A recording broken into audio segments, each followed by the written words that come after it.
You going? Hello, everybody. Welcome to the Comics Experience Graphic Novel of the Month Club meeting for July 2017. Our book this month is Rotor Crush by Brendan Fletcher, who is here live in person, and then Cameron Stewart on video. Hello. Flip to him, flip to him. There we go. There's Cameron, and then Babs Tarr. Hi. Yay, we're all here.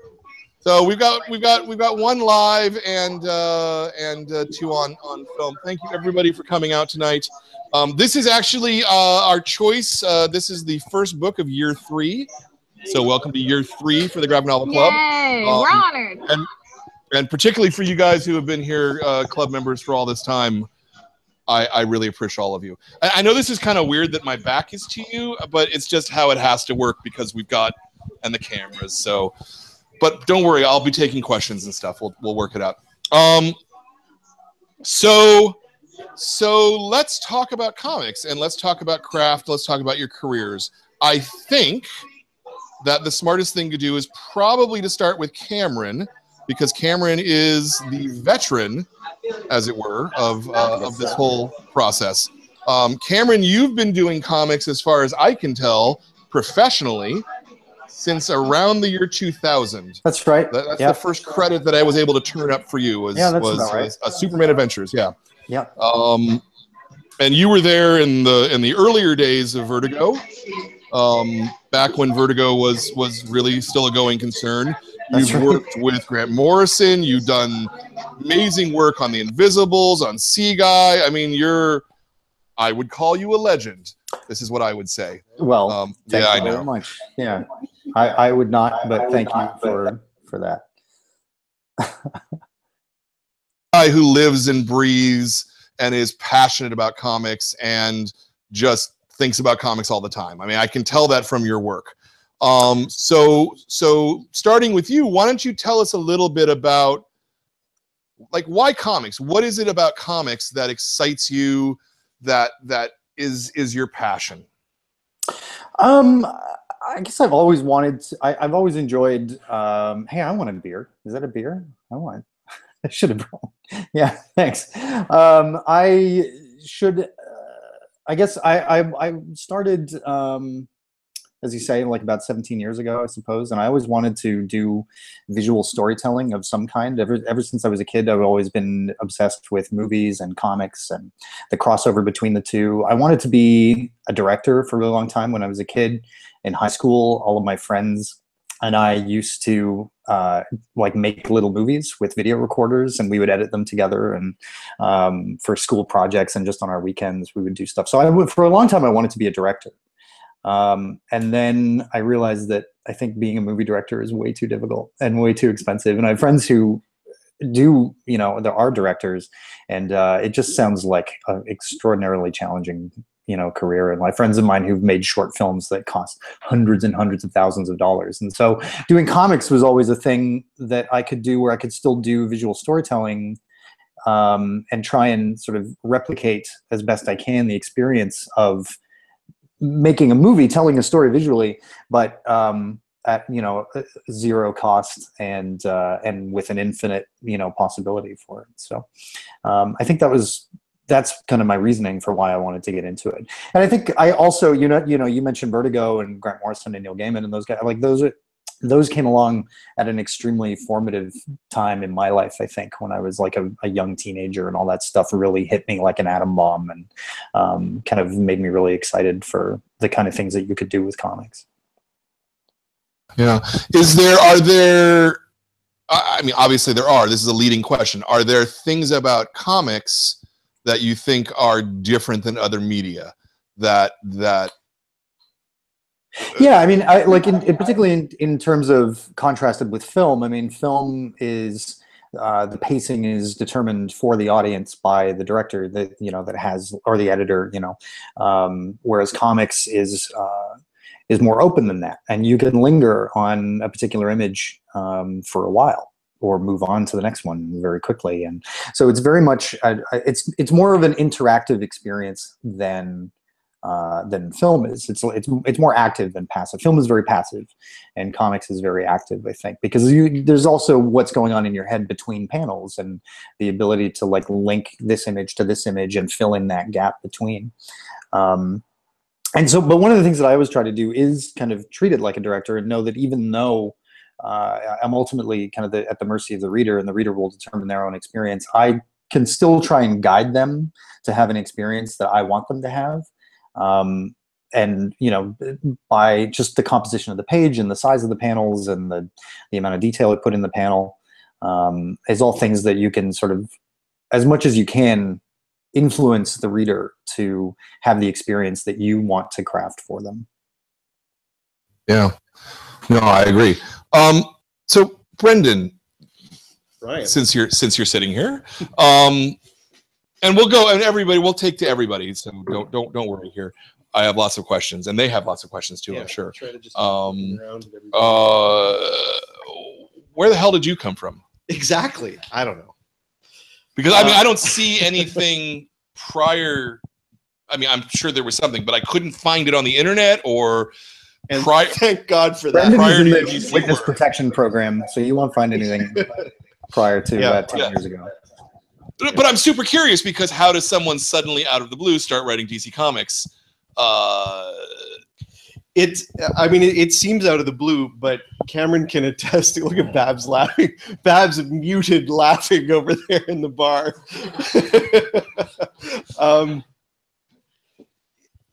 It seems like it's out of nowhere, but I mean, I met Cameron back in what, 2000 or something? Something like that. At Wizard, or it wasn't even a Wizard thing at that time. It was a Chicago Comic-Con, and Carl Kerschel and I grew up together, and we drew comics as kids in school, and then we went to university and did fine art together, or tried to, until we both got kicked out. And we wanted to make comics, and we wanted to make comics together, and we used to go to Comic-Cons together. And even after Carl started working professionally and I had a professional career as a performer, we would still do these little things together. I would still pitch. I had kind of decided to give up on art and focus on the writing. This was because we were going to do work together. So right. He was clearly the better illustrator. Sure. So I should learn how to do this writing thing. And every now and then I wanted to make a go of it, and I would keep doing my regular performance job, and I would keep going to these cons, and I'd keep writing these scripts. And we met around 2000 when Carl and I had a room at a hotel for the Chicago Comic-Con, and Cameron needed a place to crash, and we didn't know him at the time, but he crashed with us, and we've been friends ever since. But I started doing my first gigs that you've never heard of around that time. There's a couple of Marvel things that you should never look at from around 2001. And now and then I would get a little something, and I would keep doing my own little mini comics and garbage that, again, you should never see or look up. And that kind of kept going until Carl had the Wednesday Comics land in his lap and didn't feel comfortable making a go of it himself. And I was working in a newspaper at the time, and that was my job. And I had a band on the side, and that was my focus. So I worked on this Wednesday Comics thing, which was great. And when it was done, I was like, well, thanks. That was a lot of fun. And I went back to my regular life and didn't think about making a go of it in comics anymore, because it had been so long, and it's just so tough to break in as a writer. Sure. But that got the attention of the guys who were doing the Assassin's Creed stuff with Cameron and Carl. And when Cameron left for Berlin, they needed somebody else to fill in on writing for a book. And I thought, okay, well, I'm being given a second shot on a relatively noteworthy title, so I might as well make a go of it. And I did that time, and I happened to meet Will Dennis as part of it. This is just, I mean, this is how I think how it goes. You just keep putting yourself out there and keep meeting people. Right. When I met Will, I didn't think much of it. He was a great guy. We chatted about his kids and my niece and nephew, and at the end of an hour of talking about our lives, he gave me his card and said, well, if you ever want to pitch anything to Vertigo, let me know. But it was shortly after that Mark Doyle, who used to be his assistant, took over the Batman office, offered Cameron Batgirl and Becky a Batman book, which became Gotham Academy. Both Cameron and Becky asked me to co-write with them. And Mark apparently, so the story goes, walked out of his office and said, anybody know who this Brendan Fletcher guy is? And Will Dennis said, I do. And he said, he's a pretty good guy. And that's how I was allowed to write 2 DC comic books. Nice. Because I'm a pretty good guy. Yeah. So it's got nothing to do with my ability to work on comics. And I tell this to people all the time, and they say, how do you get work? And I just say, be nice to people. Right. Yeah. So how is it that both of them asked you to co-write at the same time? Were you pitching? Were you conversing with? I mean, how does that work? I can see one, but like 2 people, like we both got serious. Hey, will you co-write with me? Yeah. That seems a little strange. Not strange. Again, it's being nice and tricking your friends into thinking that they need to work with you. I mean, ask Cameron. I think really it was just more like pity for Brendan. It was really just kind of a pathetic figure at the time. He was, he was begging a lot, things like that, and it was heartbreaking to see him. And I thought that I would, throw him a bone. Yeah. So if you want to get into comics, just hang around people who are making comics and look pathetic a lot.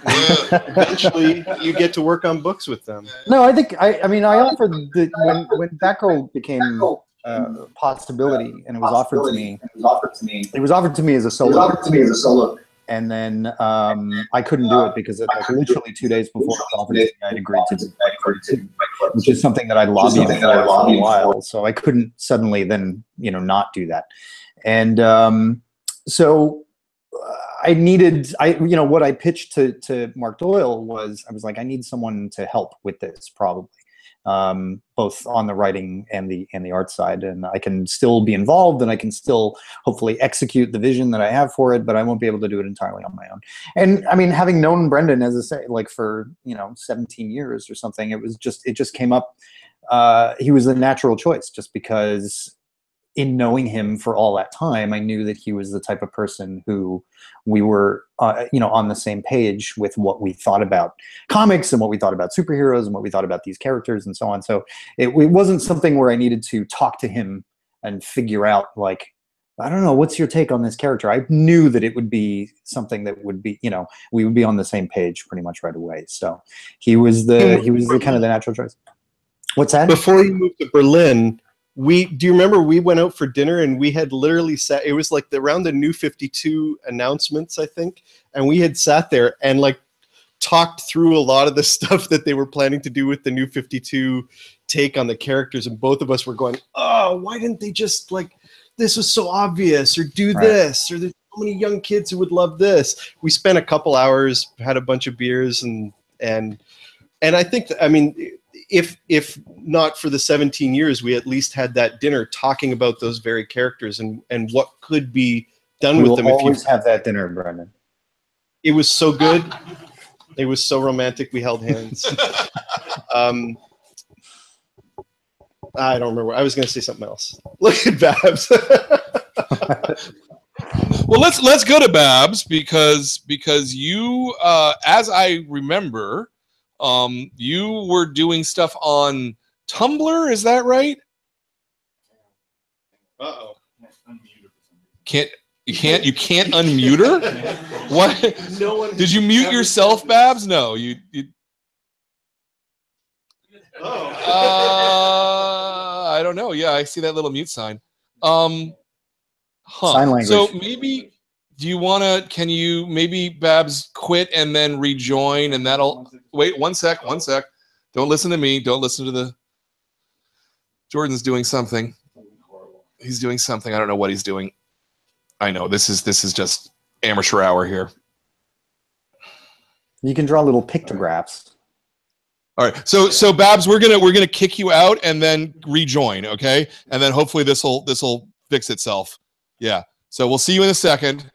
Just rejoin, but you can't hear me now. So in the meantime, let's talk about you were gonna draw comics as well. That was your thought in your head? No, growing up, I was always doing all of the arts. I mean, Cameron was probably the same. I know Carl was. We all liked music. We all liked movies. We all liked art, and we all kind of, experimented with all these things. And I just had to make a choice as I was growing older. And the thing that I did, that was most obvious for me that I did well enough that I made money off of was performing. And I wanted to draw for a living, but I wasn't as good of an artist as I was a singer and or an actor, and that was stuff that I had going for me. So I kind of stopped drawing so much. And then when Carl and I went to do something together, because we always talked about it all the time. It was like a passion. It was something we really wanted to do. And only one of us could do. I mean, there was just no point in me doing it. At that time, he was so much better than me. We used to be competitive when we were growing up. I don't know if I've ever told you this before, Cameron, but we used to draw head to head almost. And it was a thing. Like, it forced me to be a better young artist. I say that now, but I just came from my parents' place looking at some of that artwork that he and I did back then. It's best to leave that buried. It was pretty embarrassing. If you look back on your artwork from when you were 12, I feel that way about artwork 6 weeks ago. Man, I get that. Yeah, I actually hear that a lot. Babs does not seem to be rejoining us. Maybe you want to text her. She probably just went to the bar to get a drink. Yeah, maybe. Okay. Well, we'll play along without her, and hopefully we'll get her back. So maybe let's talk about her without her in the room. When you guys were doing Batman, it started off, Cameron, that you were doing layouts, as I understand it. That you were Batgirl. Batgirl. That's what I meant to say if I didn't say that. Yes. Yeah. Yeah, that's right. Well, similar to what I was saying with Brendan about how, I couldn't do it on my own and I needed someone to work with. And I had already I'd seen Bab's work online years previously, and I just bookmarked it for a rainy day, just something to look at if I needed inspiration or whatever. And then when it came time to choose a collaborator, it was really important for me, particularly with Gail Simone exiting the book and us coming on. I didn't want it to be an all-male creative team. I really wanted to make sure that there was at least one woman on the team. And when we began, there was actually two, because our editor at the time when we began was also Katie Kubert, who was a woman. So it was. Oh, okay. It was really important to me that we had a young woman, particularly a young woman on the team. And Bab's work kind of fit all the boxes that I was looking for. It's energetic and stylish and animation influenced and very youthful and fashion oriented. And it was everything that I wanted. But the problem was she'd never drawn comics before. Like, not even in her spare time. Like, she'd just never done comics. So it was a bit of a tough sell for DC, because they felt very nervous about handing the book over. And one of the, Batgirl wasn't their top seller, but it's one of their primary characters, I would argue, at least sort of in pop culture. So they were hesitant about hiring somebody who had never done comics before. So the compromise that I proposed to them was, I was like, okay, how about I do the layouts for her. So you have because layouts for me, I can do them relatively quickly. It is arguably one of the most difficult parts of the job, but it's something that, because I have a lot of experience doing it, I don't wrestle with it the way that some other people might. And so it was something that I could do also, to the side of also, fully illustrating Fight Club 2. So we did like a test with Babs where I wrote a couple of very basic scenes and sent to her and said, draw these just to get a gauge of where your skill level is at. And she did, she turned around a couple. One was just sort of like a very simple domestic scene of Barbara Gordon waking up and brushing her teeth and getting dressed and going out. And then the other was a more action-oriented thing with her getting into like a fist fight with somebody on the street and so on. And to her credit, for someone who had never drawn comics before, like ever, they were pretty good. They weren't great, but they were pretty good. And so I felt like I wouldn't need to like totally hold her hand. It would be something that I could, you know, maybe just the training wheels for the first little while and then take them off. And so, yeah, so that was how we started. I was doing the layout, and it's a process that we still carry through to Motor Crush. You know, to this day, we still do it that way. Eventually on Batgirl, I had to leave because doing it and Fight Club at the same time just became overwhelming, and it was too much. I was very hubristic and thought that I could do both, and it turned out that it was much more difficult than I thought to basically illustrate two comics at the same time and co-write one as well. So so somebody else, so Babs did some stuff on her own in Batgirl, and we got some other, you know, guest artists or whatever. But on Motor Crush, we ended up just sort of realizing that it's kind of the process that yields the best results for everybody involved. Like I really enjoy doing the storytelling. Like that's something that really excites me. And I have, more often than not, I have very, very specific ideas for what I want to see. And Babs really enjoys the rendering. Like, I think that's the thing that, and you know, I don't want to speak for her, she's not here, but I think that's the thing that really kind of excites her, is to do the color and to do the, you know, designing the costumes and that kind of thing. So it's a natural partnership to continue. So that's how we continue to do it.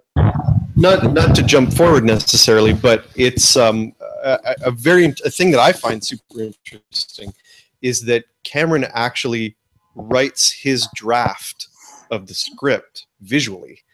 Like instead of you know, me doing a draft and then he types out his draft, he takes my draft and turns it into a comic, an actual comic where he writes words in, because I mean, you've said to me before, it's easier for you to realize action on the page visually than to figure out what it should look like via It's words. easier for me, frankly, to do all of it visually. In the way that I draw characters standing or emoting, for me, shapes how I feel the scene will go or how the dialogue will read or whatever. I have an idea in my head of what I want the dialogue to be, but then as I'm drawing, that seems to then further, you know, guide my concept of what the scene is. So I don't know. I have some quicker. You find it quicker to actually just sketch out some of that stuff. Absolutely. Than to describe standing like this or by this cart that should look like this. You're Absolutely, just like, yeah. Fucking draw it. It's just easier to just draw it. Yeah. Yeah. So and when the little red microphone, that's then we're muted. Just so you know, so because that's why you can't hear what you're saying. So God, I wish I had that in real life. Yeah, I know, right? Talk me through the process of writing a script and where the division of labor on a Motor Crush comes from.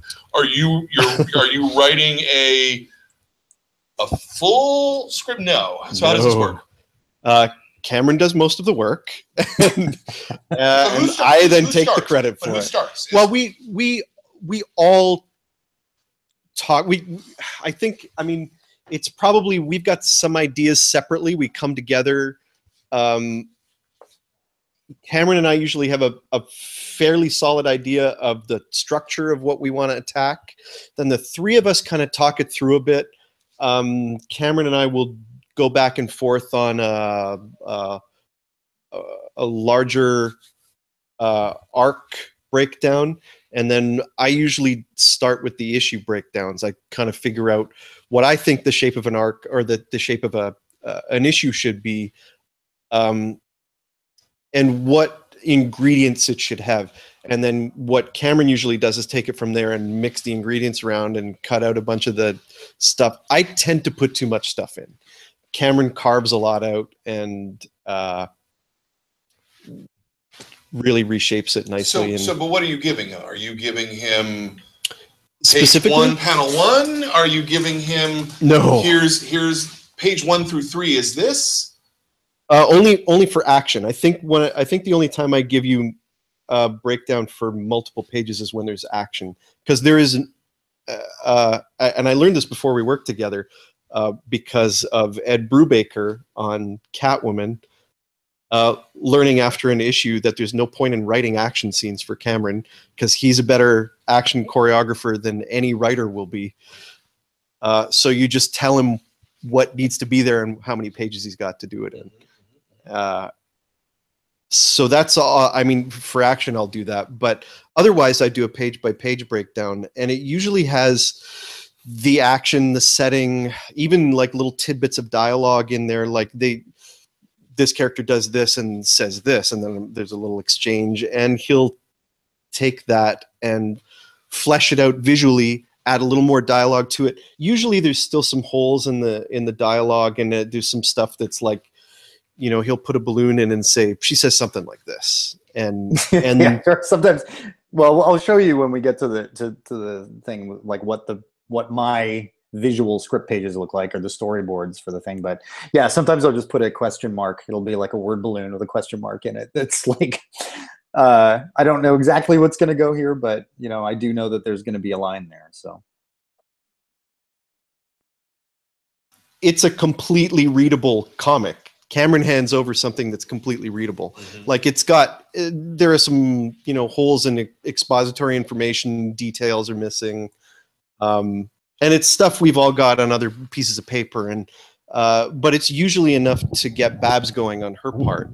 And then we will go back and forth on an actual final script. Okay. And I can bring that up now on screen. Yeah, we'd love to see that. We'd love to see that. I have two monitors going. Do you know how this will work if I? So there's a little button on the side that's a green screen with an arrow. Yeah. Oh, here we go. Yeah, desktop one. Okay, great. Start screen. Yep, and then it'll give you a little instruction. There you go. Perfect. Yeah. That we see okay. it. So these are my, you know, basically what are my script pages based on Brendan's kind of outline. And you'll notice here, like I kind of draw it all out. I really go to town on doing backgrounds and things, just because, again, it's a thing that I like and I have very specific ideas for. So I kind of tend to draw it all in anyway. I'll put little notes in, like here. I'd just seen, I think at the time we were working on this, I'd just seen the Black Mirror episode, San Junipero, and I really liked that beautiful nighttime, you know, shots of this seaside town. And so that's kind of what I wanted to have there. So I'll put in little notes, you know, this is meant to be young Sully. I write in, you know, temp dialogue, and I just sketch it all out. As you can see, again, little, you know, notes here. It was important that this is a flashback scene, and we want to make sure that it was clear that Sully had both of his legs. So I put that in for Cameron, Babs to make sure. Go back to page 1 for a sec. Yeah. Yeah, right there. It says singing along to radio song lyrics. and then this says young Sully with hair. I can't read what it says up at the top, but I mean, this is the sort of thing that we've got. Like, it's Cameron's not going to take the time in this stage to actually figure out what the song lyrics are. It just doesn't matter. It's time. And you're the lyricist. You are the professional musician. So I think, like, that's yeah. what. That's arguable. Yeah. No, this is Cameron's layout. It's the layout, yeah. It's a lot of work for it. And I'm actually really surprised how much work you've put into a layout here. Because usually we talk to artists and we talk about layouts, they're very sketchy, super thumbnail. This is a pretty complete page to me. Yeah, yeah. I mean, and there's a couple reasons for that. One is that I fully admit that I'm a control freak and I know what I want to see. And so it's, you know, I can't not draw this way, if that makes sense. Like, this is just kind of how I'm wired. It's like, if I start drawing, I'm going to draw. But this is not really, I mean, you might look at this and think that this is a day's worth of work or whatever, and it's not. I mean, I can bang, you know, 5 or 6 of these pages out in a day. So I didn't hear that. Someone said that sounds like bragging. Well, it's a fact. It's not really bragging. It's true. I love it. Yeah. So anyway, yeah. So each, oh, it's gone there. But how do I stop? I think you click back on the same button that you clicked on before, I think. Yeah, there should be a stop sharing button. There you go. That's you. There we go. Yeah. Yeah. So that's basically, and so that's where for me, that's where it all comes together. Like I'm an illustrator. I started illustrating before I was writing. I'm a very visual person. And for me, a lot of how I feel about a scene, it's not going to come together for me if it's just, stick figures and whatever. It's like for me to really understand how I want it to feel, I put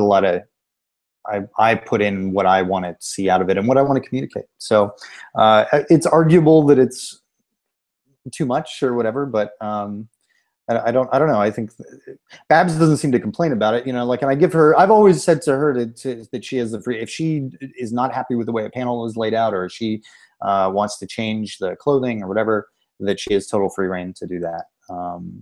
But I think that's the part of the job that's actually the least satisfying to her. So I might as well do it. I'm intrigued because there's almost a shadow comic, right? There's like the comics being done twice in a way. It looks like we talked about. And I don't know if we'll ever do it. Maybe we shouldn't say it here, but we talked about doing like a Motor Crush rough cut. That's Cameron's layouts. But with director's commentary, little versions of us drawn in by Babs talking about. Yeah. I liken it to the, like 60s Marvel, where a penciler would not do full tight pencils. They were more, kind of rougher things. And then it was the inker that would go in and really flesh everything out in that detail. I think it's a similar kind of process where I'm not putting in super precise detail, but I am putting in everything that needs to be there, if that makes sense. So. Yeah, no, it makes a tremendous amount of sense. It just, so the thing that fascinates me about this is again, this is the third year of the club, which means we've done 36 interviews for the adult club and we've done 36 interviews for the kids club. This is the 72nd or 73rd interview that we've done. And at no time have any two creators told us that they do comics in the same way. And I love this. And that this is so far afield of how anyone else has ever done comics that I've ever talked to, that you're drawing it and then Babs is redrawing it essentially. Yeah, it's a weird process, and that's one of the reasons why when we, on the credits page, we don't have the common sort of breakdown of like one person wrote it, one person drew it, one person did that. But we just have the three of us and creators because it is such an unusual process. The problem there is that people assume that they understand the breakdown of it, and so we'll see reviews all the time where each other's work is incorrectly attributed to each other, but yeah, it seems almost pointless to sort of like say, well, this is what I did and this is what Brendan did and this is what Babs did, because we each are influencing each other and contributing to it. And like Babs contributes to the story as well. And there will be, in some of those pages, those drawn pages I'll give to her, sometimes she says, I don't like the scene. I don't like the scene. I don't like the way that it plays out. I don't think that Domino would do this. I don't think Sully would talk to her this way, whatever. And then, she's got a point. And so that allows us to go back and reevaluate it and, redo it or whatever. So because we're all contributing to each other and there's no sort of set roles, it's a highly unusual process. Yeah. How does this play into the rewrite process? Do you mean like our lettering draft? Well, I don't know what I mean exactly because that's the final stages after those rough pages are done, and then Babs is the final art. While Babs is working on the final art, Brendan and I will be doing a final lettering pass to give to our letterer Adicha, and so that's where we're. And that's where we write the full script broken down panel by panel by panel with all the dialogue in full. And we have to give it to Tom as well, our designer, because he's dropping in written design elements. There's like 15 people that work on this comic. It's crazy. It's a lot. Yeah. And honestly, we've got Janine in on that process on this first volume, giving us direction on what's not working and what we should be rewriting, and giving us some suggestions. Like, I feel like you're missing the point here. You're talking around it. You need to add narration to this scene to let people know what's going on with Domino. And that's, you know, that's invaluable input. There's so much going on at that stage while Babs is doing her color, essentially. And we're getting close to the actual deadline where it has to go to print. It's like kind of rethinking, sometimes completely rethinking the way we're looking at scenes and what we're trying to say with the scene. Fortunately, both Babs and I work digitally, and so there are instances, particularly in that first issue, where we were really, it took us a long time to get that first issue right, and we made a lot of changes to it. We made a lot of cosmetic changes to the art and so on. And because we both work digitally, it was able to, you know, okay, let's shift everything down here so we can add in 3 more panels at the top that provide the information that we need in order for the scene to really come together. So it was. We have a deleted scene from that issue. We added 3 pages and cut a page. Like I mean, after we released it, wasn't it after the preview that was sent to retailers? Yeah, I can't remember the timeline, but it was tight for us. We should not have been tweaking at that level. But there was a page that was redundant, and it was taking up space, and it wasn't making any of us happy, and it we made felt Domino like look like a bad person. It was a bad character moment. It was a major edit for us, so close to deadline to do that, but it was something we felt we needed, and I'm really happy we did it. But that's it's the sort of thing you'd never do at DC or Marvel. Kind of thing we can do at Image that's we're really grateful for. Like adding 3 pages to a comic. I mean, it also seems really sort of non-traditional for most writing processes as well, right? I mean, I suppose with music you may decide when you're going on stage, actually, let's try this. But but for the most part, when you're talking about any kind of physical medium, right? You can't, like, creation time is too valuable to play around like that. Yeah. You know? Well, you could liken it more to studio recordings. There's I mean, you can improvise during the process of creating it, but then it's like burned onto a disc or, you know, as a file or whatever, but that's it. That's how it is. And that's, we have our time to play around. But then that's it. But we have here, what we have is the ability to add and subtract pages at will. We can make the issue as long or as short as we want. So we feel that extra freedom to play around in ways that we otherwise couldn't. Right up to the print deadline. Right. That was something that I actually got a taste of working on Fight Club. Was Scott Alley, the editor of that book, was very generous, and I told him, I was like, look, I don't want to be constrained to 22 pages every month or 20 pages every month, because it's always a killer. Like, there's never a comic I think I've ever done for Marvel or DC where I have not been immensely frustrated that we only have 20 pages or 22. Batgirl was horrible because we started with 22 pages and then DC slashed 2 pages out of all their books. So, and we were already in the process at that point. I said, well, too bad, guys, you got to cut out 2 pages. And that was a nightmare. So on Fight Club, I said, I don't want to be limited by page count. I want to do exactly the number of pages that this chapter, not be indulgent. I'm not going to turn in a 60-page issue, but if it needs 25 pages rather than 22, then he was cool to grant me the space to do that. And it was amazing. It was such a weight off to know that if I'm working on a scene, particularly if an action scene or whatever, and I'm like, oh, if I could only just have 1 more page to do this or 2 more pages, now I can't. And so it's something that we carried over to Motor Crush, and because, I mean, obviously there they let you do whatever you want, however you want to do it. But we had a discussion early on, and I was like, I just want this to be like however many pages each chapter needs is however many pages it's going to be. We're not going to limit it to 20. So the first issue is what, 30? Oh, am I muted?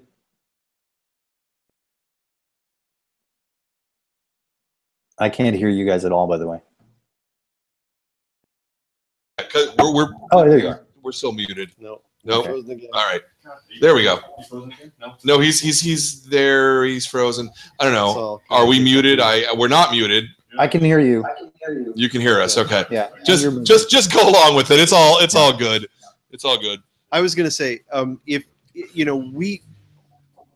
we were too far along in Batgirl 35 to really make grand sweeping changes to the story, so we were stuck with this story that was created for a 22-page book, and we had to cram it into 20. And we can really feel that. And I always feel like saying that to people. If this feels really compressed to you, there's a reason. It's a reason. I mean, it was compressed anyways. We were trying to do a book that was packed with stuff, but it ended up feeling really tight in that first issue. And I think I think it's one of the reasons that that we're really enjoying the freedom of doing these image books. And I guess how you were enjoying Fight Club at the time. Do you think that there's a value to limitation? To boundaries, to stay within these lines?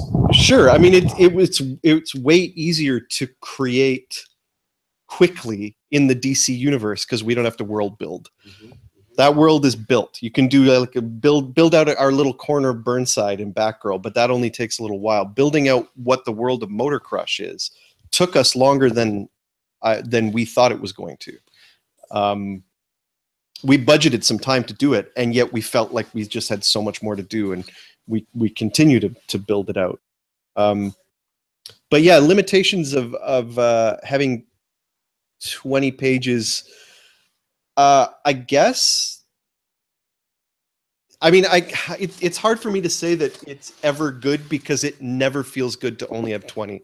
For some reason, 22 feels like the minimum. 22 I can live with and it feels okay. I don't think I've ever written a DC issue where I felt like, that's the perfect amount of pages for that story. It always feels like I need at minimum 2 more. Right. Always. I feel the same, but I think that there's a value to being limited. I mean, I don't want a hard limit of only 20 pages, but when I know that I only have 1 page for this scene, and the scene does not need longer than 1 page. Like, that's the thing. Like, I don't want to draw it out to 3 pages because I know really the scene should be able to be accomplished in 6 panels and that's it. But I know that there's a lot that I have to put in. It forces me to think creatively about how to stage it and how to, how to combine 2 separate actions, say, or 2 separate moments in 1 panel that, that just makes it, for me, sometimes it's like a very satisfying to figure out, oh yeah, that's how I'll do this. And I'll have this up close in the foreground while this is going on in the background. And, these solutions to problems that feel very satisfying and I think make it, I don't know, hopefully visually interesting for the reader. I think that comes from the limit of knowing that I only have a certain amount of space that I have to do this. So I think there's definitely value to limits working within boundaries for sure. Yeah. I feel like that's the sort of thing that is satisfying when we do a periodical that's 20 pages and there's a problem and somebody like you can solve it with the ability to work your compositional magic on individual pages or in a sequence. And but I feel like it's the sort of thing that I can feel the compromise in when it's collected into the overall arc. And I think for me, it's because the thing lives on as this larger piece of work, and as a standalone, as like a graphic novel, it doesn't feel like it should have those limitations. A scene should be able to breathe a little more. And when I look back on the stuff we did, because take Batgirl, our Batgirl Volume 1, I'm pretty proud of that. I wish we had more space for some of those scenes. And I think if we were doing it as an OGN, doing that story, that some of those scenes would have been allowed to breathe or been afforded the pace that we know they deserved instead of having to compress them. And, you always problem solved brilliantly. but I can still see that it's a solution to a problem and not what the scene could really use ultimately. Yeah. Yeah, it's interesting to me because a lot of, I mean, early comics were shorter. Yeah. You know, and a lot of the skills of comics, I think, are taught by trying to solve those same questions economically. You know, Yeah. I actually think that we're in a really bad position in a certain way in this industry that we don't have 6 and 8 pages for new creators coming in to actually learn how to tell that story in a really focused and really precise way. And instead that we're graduating all of these kids from colleges and we're going, okay, 200 pages, come up with 200 pages now. And like, they don't know how to do that. You can see it on a lot of first works that kids are like, I'm just going to vamp and vamp and vamp, you know, which creates its own interesting, you know, results. But I feel like economy of language is a really useful skill so that when you get a broader canvas, you actually use it in a way. I agree. Yeah, I agree as well. Yeah. Okay. All right. Very good. All right. So I guess are we not getting Babs back? She's not. She was going to go home and try from there. I sent her the link at her other email, so okay. If she might show up, she might not. All right. Well, we love Babs, and she's awesome. So she's going to be the grand finale. There we go. I'm with that. She's going to come in and say hi and show us a bunch of amazing art and tell us a story about something that'll blow our minds, and then we'll all sign off. So I can totally keep talking and babbling. Do we have any questions from the audience, though? Here we go. There's a question right here. With your I guess your composition like notes when you're before you give it to Babs, they're really clean and sharp. When you're planning that out, do you go through a lot of thumbnails, or do you just kind of like, this is it, one thing I did? I mean, a lot of scenes I kind of have a pretty clear idea of what it is that I want. I can see it in my head. It's like a, you know, it's funny. I was watching this interview with David Lynch the other day, and someone asked him what his ideas, how they appear to him, and he said it's like a TV in your mind, and that's true. That's how, like, I can visualize stuff. And it's funny. This is going back to earlier when I said that I, you know, was for a really long time interested in directing film. I think of everything that I draw kind of in cinematic terms. Like I think if this was a movie, how would I shoot it? And then once I have that in mind, I can visualize it completely on that TV in my mind. And then I try and translate it into comics language. Most of the time, I think I have a pretty clear idea of what I want to see. So the actual, you know, putting it down on the page is not that difficult, and I don't go through that many, you know, iterations of it. When I do hit a problem, such as trying to work out an action scene or running up against those time constraints or page constraints, as we said, that requires a lot of scribbling and figuring stuff out. I work digitally, so when I'm drawing, I have the luxury of I can draw really quickly, and if it doesn't work, I can just delete it and keep going. And I'm not, you know, filling up reams of paper with a bunch of different sketches. I just sort of like, so I'll sketch very, very, very loosely to a point that's indecipherable to anybody but me. And then when I know that I've got it, then I'll put in, you know, slightly more detail into it, as you saw. Yeah, not slightly more. That was a lot more detail. This is Cody, by the way. This is his book. Oh, nice. I can't. Okay, cool. Amazing. Look, it looks cool. That one has no All right. Oh, we lost focus on the camera. Whoa. Whoa. All right. Anyone else have a questions? Yeah, Seth, please. So,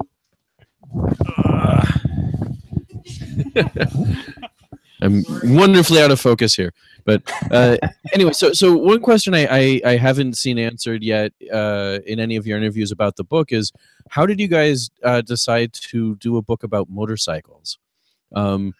because motorcycles are notoriously painful to draw, among other issues that go along with them, and cars would be so much easier. So I'm just curious to hear that answer. Brendan, you can handle that one. You usually are. It's funny that you say that you've never seen that answer that question, because we literally get asked that, I think, every single time. So yeah. But anyway, go ahead, Brendan. No, it's good. We talk about this one a lot, but I mean, it makes sense. The thing that Babs was most known for was a pinup she did of the how do you say it, Bozazuku Sailor Moon characters. Yeah. And that was the thing when you searched Babs Tarr. That's what it was. So we had started working on Batgirl before Babs came on. We had done our full outline of the arc. We knew generally what the issues were going to look like. We took we re-examined what we were going to do with our second issue, and totally tossed the idea for the bad guys and replaced the bad guys with these motorcycle riding twin assassins, literally because we knew Babs would draw the shit out of it, which she did. And so when we started talking about doing our own thing, and this was because we only had a guarantee of doing 6 issues of Batgirl, and we were like, wow, we really like working together. What are we going to do if they give us the axe after 6 issues? I guess we'll do an image book. What's it going to be about? I had this old pitch about badass ladies on bikes, and I sent it to these guys as a, what do you guys think about this? And there was enough in there for us to, as a group, kind of take those concepts and resituate them into the story that became Motor Crush. But that's, I mean, it's literally because Babs was drawing badass ladies on bikes and people really liked it. We really liked how she did it. It's her curse. Now she has to draw bikes always. So you guys as a team were, wow, we're really out of focus. I love how I broke that camera. Yeah, you're totally, the book broke the camera. Yeah, kill our camera. I think that's a misplaced blame there, Brendan. I think that was your fault. Life is beautiful. Yeah. Yeah, the cameras. Wow. Okay, so you guys had already started thinking about doing this book as an image book when you were early in the process of doing your DC book. Is that what I just heard from you? We had already quit Batgirl after our first issue. No, wow. No, I'm kidding. Okay. We weren't given a guarantee of doing anything beyond 6 issues, and we liked working together. Yeah. And so what are we going to do? We have to start talking about it. It's a situation where we look at each other and go, okay, let's be real. If we're done at 6, what are our next projects? Like, Babs, are you done with comics? Are you only ever going to draw 6 comics and then you're going to go back to your design work? I'm just going to focus on Gotham Academy or whatever other books I'm going to do. And Cameron's just going to do Fight Club. Like, we wanted to do more together. So, we started planning Motor Crush. Would you say it was the 2nd issue or 3rd issue of Batgirl? I'm sure we started talking. I think, you know, when the costume reveal from Batgirl happened and there was like this enormous positive response to it. Oh man, I'm getting motion sick looking at that. Yeah, when the Batgirl stuff hit really huge, like there was a real overwhelming response and positivity to it. I think immediately we were like, you know, what we should do is parlay this into an image title. So I think it came up pretty early when we started working on Batgirl, but we didn't, obviously at that point, we didn't have an idea. We didn't have anything. We just thought, like, we just were thinking a few steps ahead career-wise and like, what are we going to do? So it came up pretty early, I think, but I don't think we started talking about it in earnest until, yeah, maybe about the 2nd or 3rd issue of Batgirl. It's still really early, like 2nd issue of 15.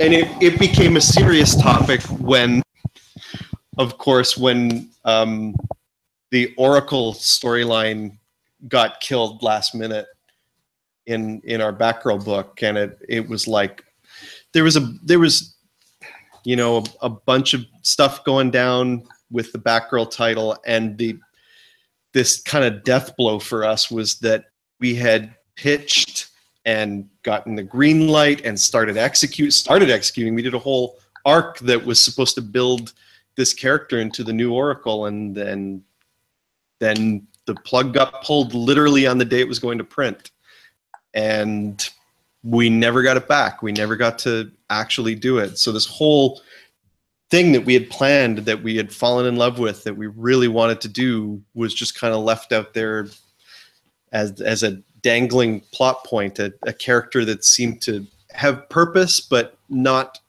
a destiny that sort of fit into the mythos as we knew it. Which is fine. I mean, that stuff exists too, but we had our hearts set on this. We got the green light for it. And that was really tough. And we tried and tried, and eventually we just felt like, you know, we should probably just go and do a thing where we have control. Right. Where we can do the story that you know, we set out to do. That we sort of we're able to tell the story that we promised the readers we're going to tell. Yeah. I remember I pitched it to Babs with, you know, because Babs admits that she's still very new to the business, and a lot of the time she'll just say to us, she'll be like, okay, I trust you guys. And, you know, so we were trying to sell her on the idea of like, okay, we'll leave DC Comics and we'll go over to Image and we'll do a book there that we create and we own. And to her, immediately that sort of sounded like, oh, well, why would we bail from like this big, high profile, guaranteed kind of thing? And I told her, I said, like, the thing that I said to her was like, because doing that means no one will ever say no to us. And I think that was kind of the thing that sort of made her kind of go, oh yeah, okay, that makes sense. It looks like we just have Babs show back up again. Hi. Oh, there we go. It is an icon of Babs, but we have voice, I think. Hello? Can you hear me? Hello. We can hear you. Okay. I don't know why my camera's not working. I don't know. I can't tell you.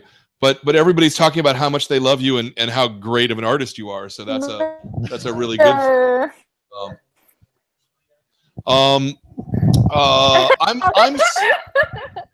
No, I'm not kidding either. They really were talking about what a good artist you were and how much they enjoy working with you. So it's not a joke at all.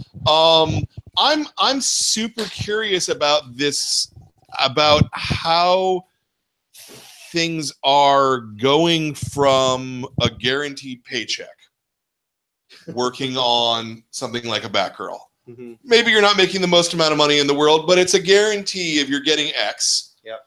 To going into an Image book where you may not make even $1 for 6 or 8 months or more, possibly. More. Sure. It's been a year and a half. And you haven't made it? Okay. All right. But that's our choice. Yeah, I mean, it's an investment. Yeah. It's a calculated risk, and not everything will be a success, and sometimes you might, make something that is not successful. But if you don't take that leap and try, then you're never going to. And I hit a stage in my career where it was just like, I kept accepting jobs from Marvel and DC because they were easy. Because it was like, okay, well, there you go. I've guaranteed, the next month of work, and I'll get X amount of money, as I say. But there's no future in that, I don't think. Not really. I mean, there is, but it's not like, it's not the same thing as building your own house. Renting an apartment is not the same as building your own house. Yeah, no, I mean, I would even argue that and speaking specifically to you, Cameron, that you've worked on what I would call some iconic projects like Sea Guy, which are either barely in print or not in print right now. They're not a book that you clearly put a lot of time and energy into, and there's not a lot of opportunity to keep making money off it in the long term. Yeah. Does that seem right? Yeah. Well, yeah. I mean, Sea Guy is a really strange one because DC, the nature of the deal with that one is that DC does not, DC owns the publishing rights only, but not any of the other stuff. That's Grant and I. So DC, I think, had no real incentive to keep publishing it because they were like, well, we can't turn this into a movie, we can't turn this into a video game.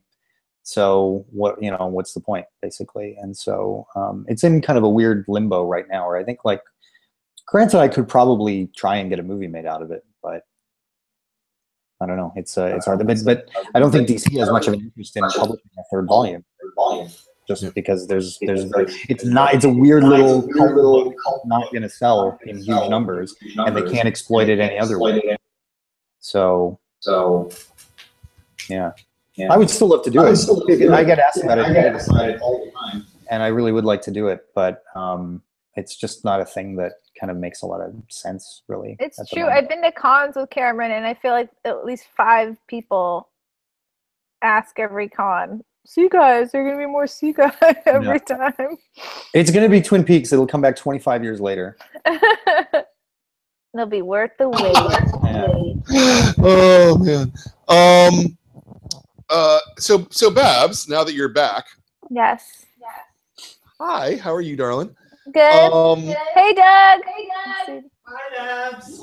He says hi if you couldn't hear, because we only have the one microphone. Okay. I wish you had some screens so that you could show your screen, and then maybe you could show us some of your awesome color and what the process of that is.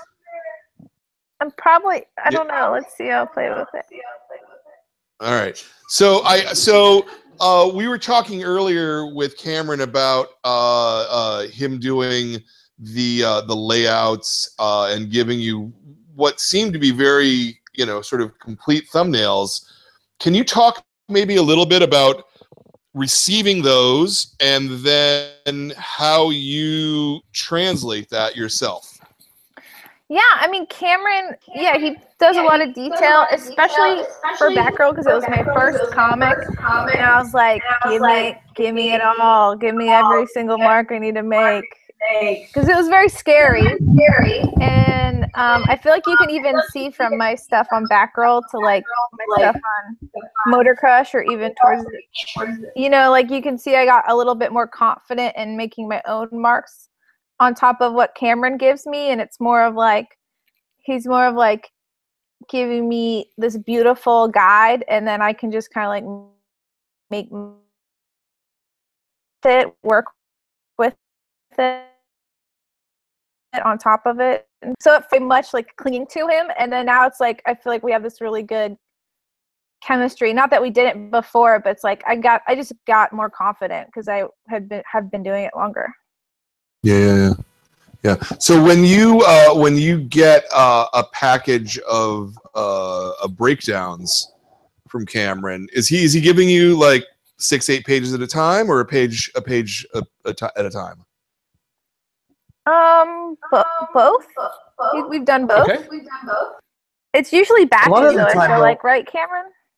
Well, I think a lot of the time, though, like I'll be working on the subsequent issue to the one that you're currently working on, and so I'll be filling up. We have a shared Dropbox folder where we put all the files, and so we can grab them at any time. And I feel like sometimes you're not looking at them because you're still working on the previous issue. That's and very then you true. see the I whole get very thing all at once. overwhelmed.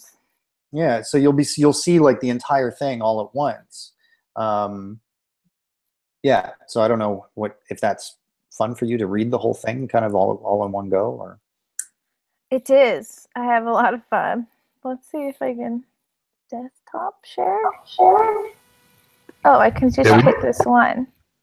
All we can see. Oh, there we go. There we go. That's your desktop. We can see your desktop. Okay.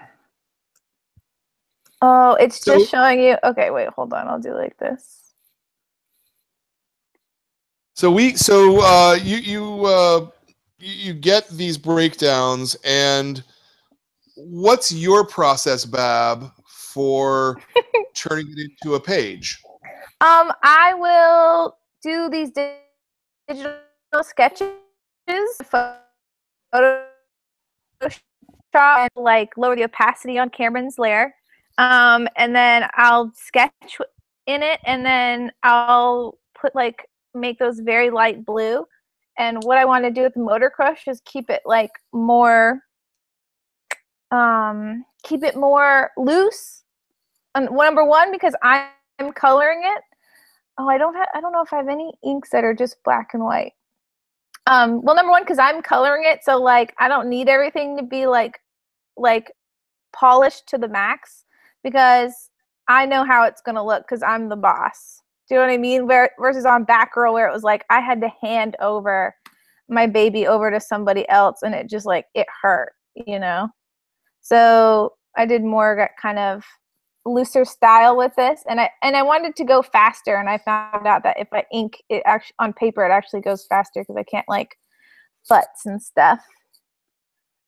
Which means like Control Z, line Control Z, line Control Z. Okay, now it's perfect. Whereas like when I'm sketching it on paper, it's just like, oh well, that's the line, and then I like move on. So yeah, Motor Crush is done. Motor Crush is done on paper with actual pages and stuff.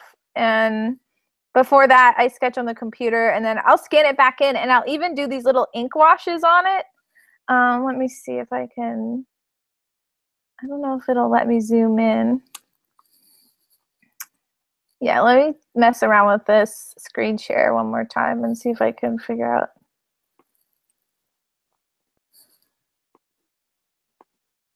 I'm still muted. Yeah, no problems at all. Take your time in doing the presentation. How long does it take you, Babs, to do a single page of art, would you say? Is it more than a day? Is it less than a day? What's your process like? Motor Crush, it depends on how detailed the issue is, but I've like inked a whole issue in like 4 days. But then that issue might take me like 2 weeks to color. So like the inking goes much faster when it's on paper. And I even so that's not the time-consuming part. It's the coloring part that actually takes up the most time. You're also not being precious at all with your line art when you're drawing it, because I know that it's, you know, because you're drawing very loose and energetically, and then allowing the color to kind of be the final art for it, right? Yeah, like that's how I studied art. Like my background is illustration, and so like I think of it on a whole level versus like just inking and then giving it to somebody else to color, which like was very hard for me and I struggled with a lot.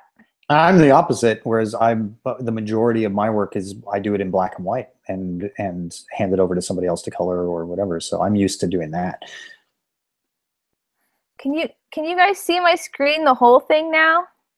Yes. Okay. I was gonna show you guys an extra step I take on Motor Crush is that I add these like ink washes to it. So like all the shadows and stuff is like this painterly texture, like here and all this stuff is like an ink wash I'll also add to the inking process. So I'll scan that in as well and then color it digitally. And I just think it adds like this like kind of cooler, more illustraty type feel versus like cold and digital and like shiny and like plastic that I feel like comics usually offer. So it's kind of more my illustration background coming in when I try to like make it feel like not super digital. And even with the sound effects and stuff, like Cameron has these sound effects in his layouts, and then I hand letter like 98% of the sound effects, and then I bake them in, and then like even sometimes they're affected by the coloring. So like this right here, because I baked it in myself, I was able to color it so it feels more like it's one whole illustration versus like something cold and stuck on top. Yeah, and if you weren't getting the layouts from Cameron, do you think that it would take that much longer to build the page? Oh yeah, for sure. I would be moving like a snail if it wasn't for Cameron's layouts. That's the hardest part for me. It's all the planning. Like he does the bones and the building, and then I like come in with like the icing and the glitter, and that's my favorite part, and that's my specialty. So like I feel like it's one of the reasons why we bounce each other so well is because like he's so good at his bit and I'm so good at my bit, and they just happen to be kind of on the opposite end. So like we work really well together because, you know, our strengths complement each other. Well, that's really fantastic, and that seems like a really unique way of working. I don't know that I've ever. Again, I mean, we were talking the same thing about earlier about the writing. It's unique. I've never heard of this, and this strikes me as one of the most amazing things about comics is that you can do something like this and build pages in this way, and it works in a really holistic way. Do you Cam? Do you have anything that you want to? Never call me Cam. Sorry. No, it's okay. Sorry. Sorry, can you say the question again? I was so thrown by you calling me Cam. Can you He's so upset. Cameron. Yeah. I don't even know what the question is actually. Something about just sort of talking about comics in general. I feel like that compared to like film and television, where if like the scripts have to be in the exact same, like if you don't even use the right font, no one will look at it. It's like it's such a rigid thing, and the way of making things is like, yeah, it's like a recipe almost that you have to follow to the letter. Whereas comics, yeah, like as you were saying earlier, like no two people do it the same way. Everyone has a different process. That's one of the things that's kind of magical about it, is that everybody kind of gets. I have that all the time when I talk to fellow artists about how they work, and you know, the destination might be the same, but the roads that we take to get there are so wildly different. And it's kind of really fascinating to hear how different people approach different things. And I learn a lot all the time. I've learned from Babs a lot about just about color stuff. So it's great that it doesn't have this very rigid structure of how it's done. Just from a scripting standpoint alone, I mean, I get asked all the time about how do you write a comic script, or how do you write for an artist? And the best example I have is there was a time when I was doing 3 monthly DC books. Each one of those scripts for those books is a completely different style, worked on in a completely different way. Becky and I would literally have a book. She would take 10 pages, I would take 10 pages, and then we'd swap them when we were done and edit each other's pages and stick them together. And Cameron and I worked on a whole issue of Batgirl together, but it's all kind of back and forth and closer to the style that we're doing with Motor Crush. And then writing for Annie on Black Canary, she wanted a hybrid of what she was doing with Matt Fraction and then what I wanted to do, and it made this sort of hybrid between full script and Marvel style. And they're all valid. Everything is, there's no one way to write a comic script. There's no one way to collaborate with people. It's really incredible. Is there one, no, not one way, but is there a way that for you as a creator is slightly more satisfying, or is it all just thrown in the stew pot? No, for me, the satisfying thing is the people I'm working with. Yeah. And if I jive with them, then whatever the format is awesome. Mm-hmm. So when Cameron and I are firing on all cylinders working on a story, we can work on a single page or just a concept or something. And when we're both in that zone, like that makes my day. It can make my week. Carl and I write together all the time, and it feels great. Carl and Becky and I used to sit around and do story stuff for Gotham Academy, and that was incredible. It's all just about the collaboration for me. Format is just like, it's just recording the ideas. Yeah.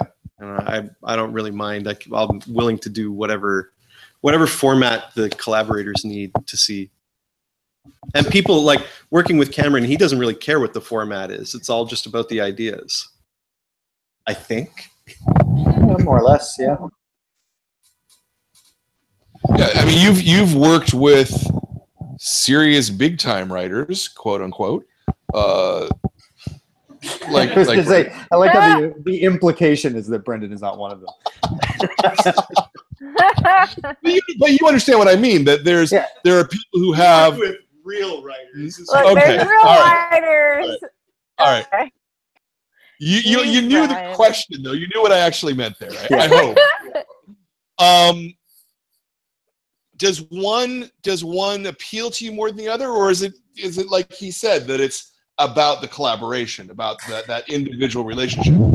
Yeah, it is about the collaboration, and I, you know, again, I've worked, as you say, with a bunch of different writers, and none of them work in the same way, really. I mean, I generally will get like a full script from someone like Jason Aaron delivers a full script. Someone like Grant is much more, you know, he feeds it in little pieces, and it's sort of half written, and then Grant really likes to write the dialogue after the artwork is done, because seeing what it, and I like to do the same, to be fair. Like, I actually really like that part of it. I like to be able to see what the final artwork looks like, and then see the dialogue on the page, and see how it reads as a complete thing. And sometimes you realize that like a line of dialogue just either takes up too much space, or it doesn't fit with the way the drawing is, or whatever. Sound's gone. I can't hear anything. And they muted themselves because I think for the echo, right, guys? Yeah, we're good. Yeah. Go ahead. Yeah, I lost my train of thought. But yeah. Anyway, yeah, as you say, it's like the different writers have different writing styles. Chuck was completely different. Chuck Palahniuk for Fight Club 3 or Fight Club 2 was totally different, because he'd never written a comic before, and so the script for that was more like a just a series of descriptions that weren't even, it wasn't even hung together like a comic script. It was just kind of like it was almost like reading a new novel of his, where it had very short, terse sentences that seemed just like a stylistic device rather than like panel descriptions. And it was my job to interpret that and turn it into a comic. So everyone has different things, has different strengths. Sometimes it's a joy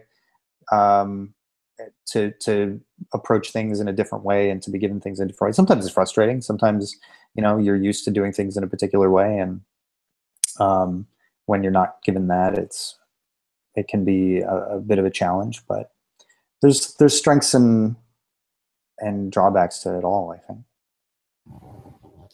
It's that communication thing, right? Like, some people, like, Cameron knows what I mean most of the time when I'm trying to get something across. Carl and I grew up together. We've known each other 30-something years. Like, I don't even have to explain most things to him. And then I've worked with other people that I can't write enough. Like, I just cannot get the point across. Yeah. I can't get the idea across. And I mean, I feel like a failure, but we're just coming from things and there's no right or wrong. It's all just like a bunch of ideas and how people interpret them. But some people just communicate really well and come from the same place, and other people just probably will never communicate as well. Some teams just work really well together. So if you in a case where you have an artist who it's just you're not, what happens then? What do you do? How do you beat that? How do you get past it? Do your best. Sometimes phone calls, if you've got if you've got people who are willing to talk on the phone, or someone who's willing to rework stuff. I mean, I appreciate everyone's hard work. But you know, some people just jive with your way of thinking better than other people. Of course. I think it's why, I mean, you know, Grant Morrison always goes back to the same pool of artists. He likes working with people like Cameron, because Cameron interprets his words in a way that he likes. It's not that, you know, another artist would do a lesser job, but he perceives that the way Cameron is interpreting his words is a way that he intended, or closer to his intentions. Sure, absolutely. So it feels like a clearer communication to him. Yeah, it's nice to not have to explain to somebody, you know, like Brendan and I think I tend to work really well with people who are very conversant in pop culture, because it's like tons of my frame of reference is things. So when I'm talking to Brendan about a particular scene, I'll go like, you know that scene in The Thing where, and you know, he'll know exactly what I'm talking about, because we both have a shared pool of culture to draw from. Are you laughing at us because we're big nerds, Babs? No, I love that. That's such a cute way to, yeah, it's that, yes. Well, this interesting, Dad. It doesn't make you nerdy to know about pop culture things. I feel like it's actually you keeping your fingers on the pulse of what happened in the past that's happening now is what's making you cool and able to come up with new cool things. So that's neat. Yeah. Hey, that's a little old. It's a little old, my friend. No, if I was like, You ruined it. It's ruined. Yeah. Do you how much conversations do you have, Babs, about this? Or are you just getting the pages and just putting them out, or are you conversing with them as well? Yeah, I mean, I feel like I don't come in until, because I'm so busy with the pages. Like we had come up with a bunch of ideas for Motor Crush like way back in the day when the guys came to visit, and I'll know the grand picture of things, but like when it comes down to the nitty-gritty of the script writing, two is already enough cooks in the kitchen, I feel like, for that. So like I let them write it, and then unlike Cameron, like I really love having the dialogue because I feel like it helps me do the acting better on the page and understand the scene, and like because like you can deliver a face in a word and they can be contradictory, and it would just add an extra level of like deepness to that drawing and that scene. And I feel like it's hard to do when you have only half the story, which is the dialogue. So I feel that's just me personally, and I think it comes from me having this manga background where like it's all these like long pauses and these moments and these like faces and the yearning and all that stuff. Like I eat it up. So I think I like having the dialogue because it's like like it's so loaded. It can be so loaded when it's like contradictory, and I don't know. So like the script writing, like I'll once in a while I'll like get to the scene and I'll read it because I have to draw it, and I'll be like, well, that's that this isn't the faces, or like I don't know if they would say that or act like that, but that's like so rare. I feel like you can count on my two hands the amount of times where I've like really had a problem with the script on a serious or even minor level. So like it's kind of rare, but I feel like when I do bother to fight for that stuff, it's needed. So I don't feel bad about speaking up when I and we always take your you do. They're great. I love this is one of the reasons I love working with these guys, because like we all respect each other's like visions, and we know it's like all for the greater good of our book. So like whenever we do disagree, I just think of it as like us like laughing, just like caring really loudly at each other about which direction to take things in. We're even though Babs isn't in on the sort of moment-to-moment script writing, Cameron and I are executing what we all as a group came up with. We spent a bunch of time in Charleston with Babs, just literally sitting around for days and days and days, fleshing out this whole story in as much detail as we could to get through the whole thing, to figure out how we all wanted it to move. And now what we're doing is just doing our part in the day-to-day work of script writing to flesh out scenes. And it's scenes that we, for the most part, talked about early on. And Babs is right. When we run into those situations where something doesn't jive for some reason, she calls us on it, and we immediately pull back and do what we can to rewrite. And I think we've been all good so far, and we'll do this, through the second arc. And so how far have you figured out in the book? Do you like, I mean, because the world building is obviously clearly a part of this. Yeah. Do you have like 10 arcs sort of loosely figured out, or? We have story, and that can be compressed or expanded depending on our publication needs. Okay. Well, let's assume that it's the greatest possible situation of all, and you can just do whatever you want to as long as you want to.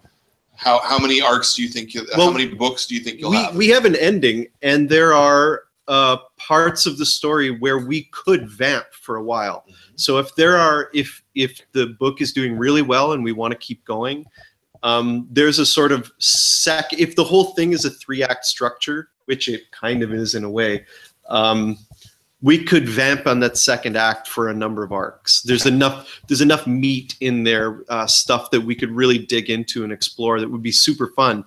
However, that stuff is not necessary story stuff in terms of just hitting the major plot points. So if we need to compress it, we could probably close it all out in just a few arcs.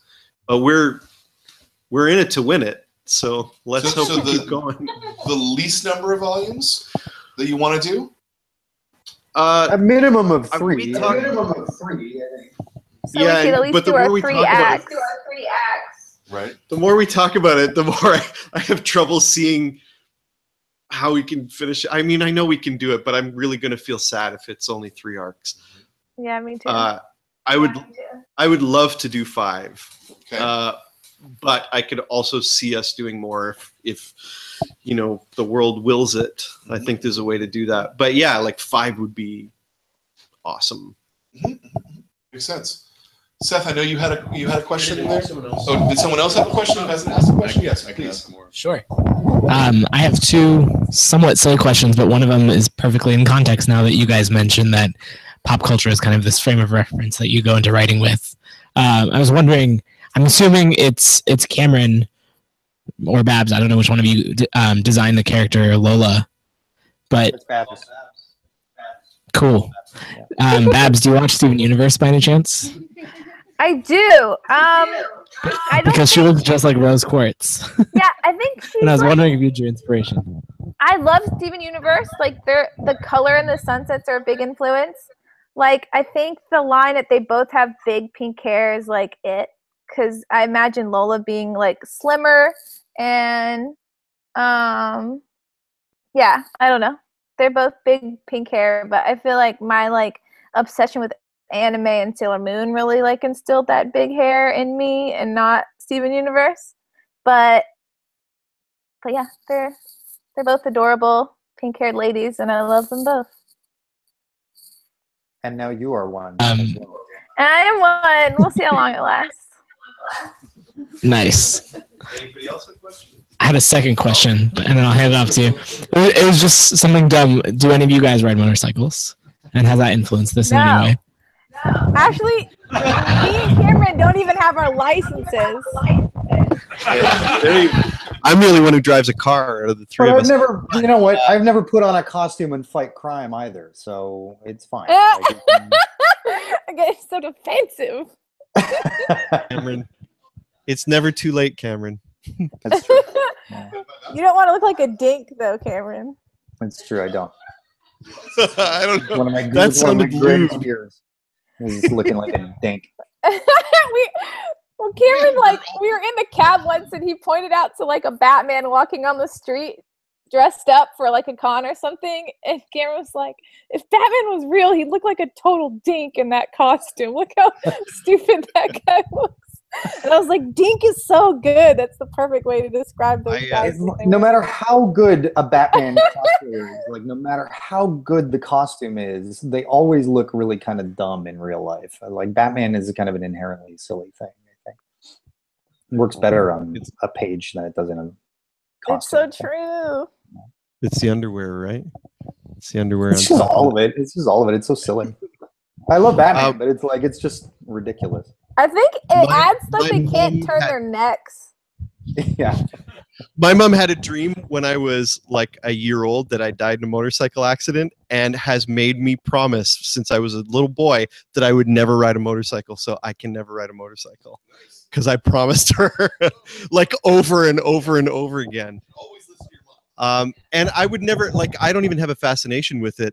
It was actually just that Babs just drew the shit out of it. And it's like, one of the things that I love about all of these collaborations is that, is writing stuff for artists that they can draw really, really well, that they do a great job on. And, like if I work with Carl, I try not to write a lot of vehicles in it. I mean, he can draw vehicles, but he hates it with a passion. So I try to, and getting on new projects, I talk to artists like, what do you want to draw? What are you into?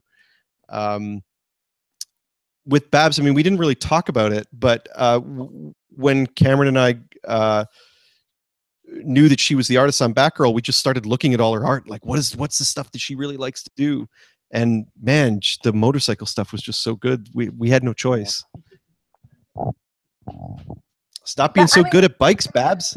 I mean, shit. Now I just draw them all the time. I can't get away. I love it. I don't care. But that's one of the reasons that makes them so great at working together, because they think about the artists and like what would make them excited to draw. And I think that is a mark of a good writer in comics. Very much so. Very much so. All right, we have a question in the back. Oh, we're gonna pass that back. Where did you guys get the idea for Crush? Like, where did that come from? And that, like, and the like execution of it with like the inhaler and everything. The original idea for a machine narcotic came from Brendan's original animation pitch. It was like an old Motor Crush began as an old animation pitch that Brendan had put together like 15 years ago or something. And so the motorcycles and the machine narcotic came from that. I think I suggested that it was in an inhaler, right? Mm-hmm. Yeah. Because I didn't want to do something that was I felt like in order to depict Domino using it, we didn't want something that was going to be invasive or violent. You didn't want to have her showing her injecting it into herself, or, you know. I remember Babs we were watching Cowboy Bebop, and there's like one where the guy like has a drug that like gets injected into the eyeball, and it's really unpleasant, and we didn't want that. So kind of the most benign thing that I could think of having a substance that she had to ingest somehow or put into her body was in like an inhaler. And I thought it was an interesting fake out. I thought that, you know, for the beginning of the first issue, you just think she has asthma or something, and then it's revealed to be this drug that she's taking. The actual genesis of the whole thing was Furikuri. I don't know if any of you guys have watched that FLCL.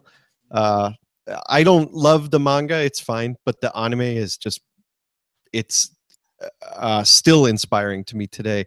I'm so pumped that Adult Swim is doing 2 more Furikuri. Did you watch the trailer?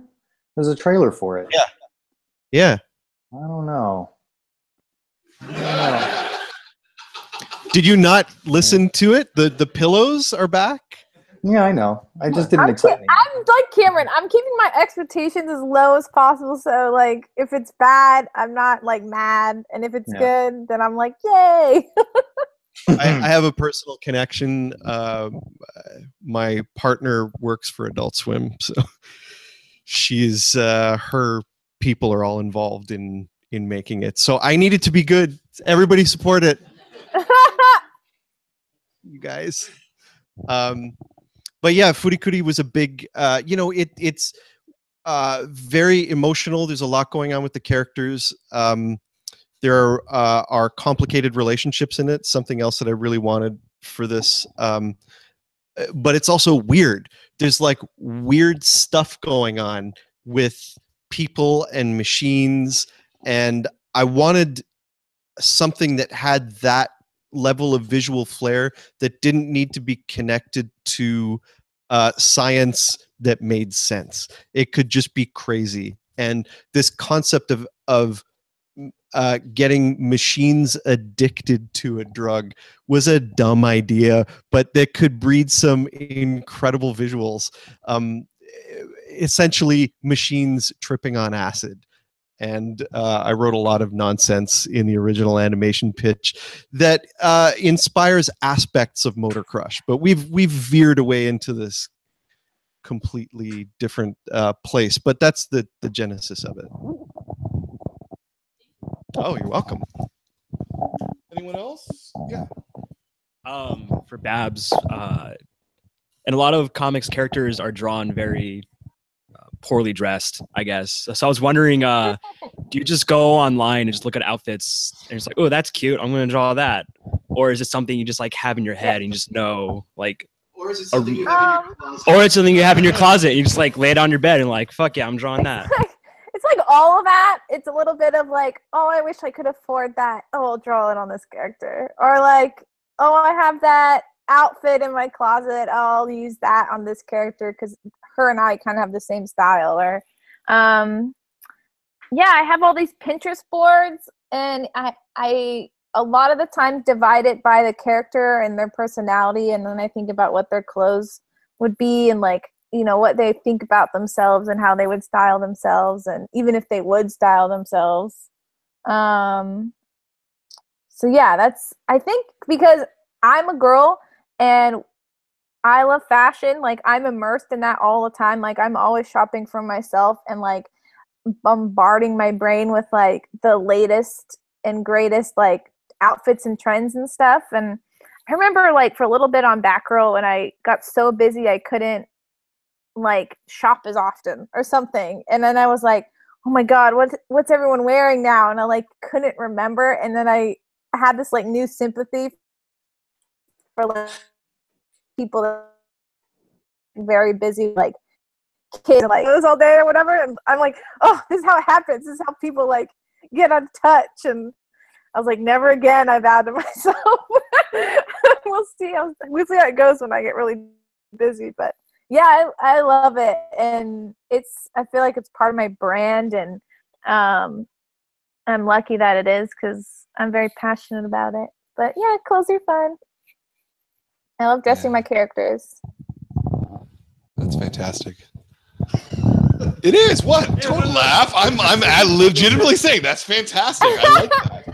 I feel like one of my like seeds that started it. This is always a really fun story. Like when I was really young, like Lord of the Rings would come out with those DVD sets that were like 8 DVDs with like the back, really with all of like the back, with all the how it's made. And like there is a lady, the costume designer, was talking about how she like gave Gollum, like when he was a normal hobbit, this like little handkerchief around his neck. Like he was he fancied himself a little bit fancier and a little bit more like special than the other hobbits, and like how that fed into like his greed and how he transformed into like this thing later on.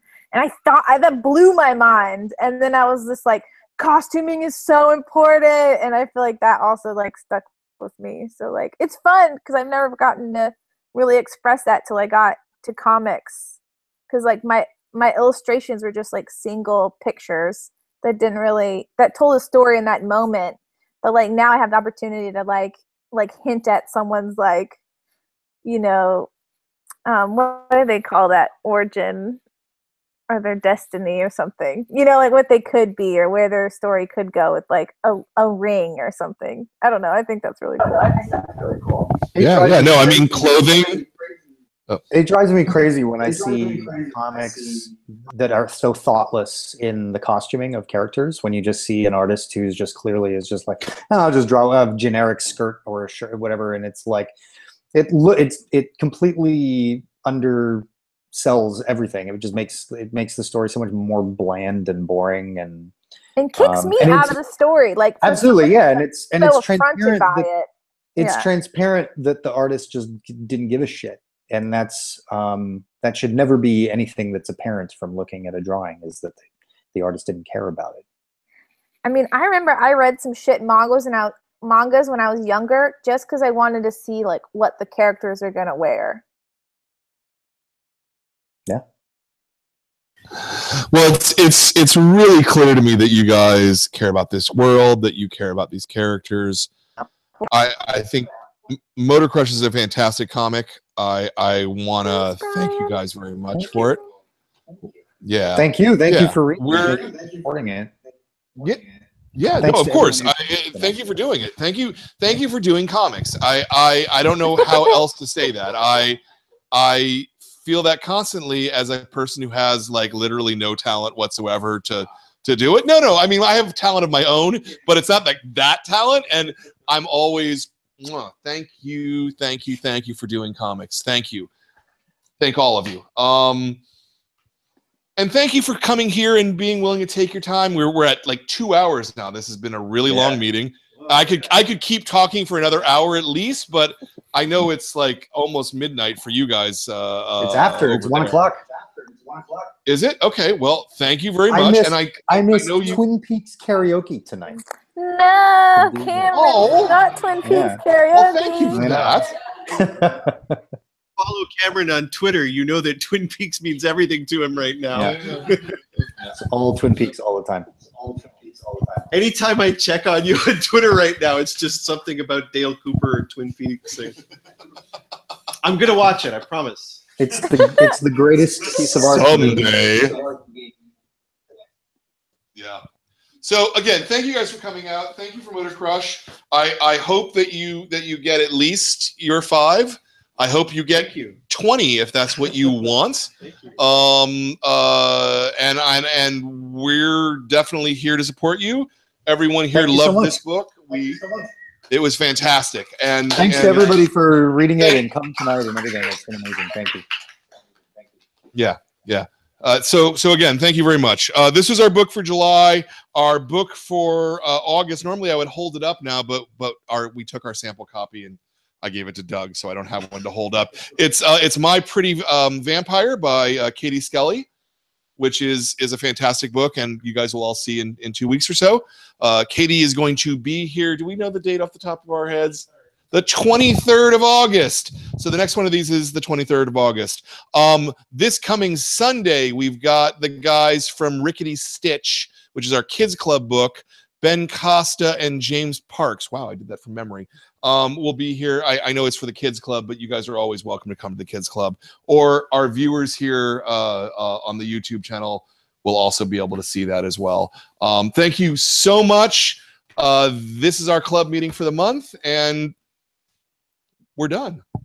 Thanks for coming out, guys. Thank you.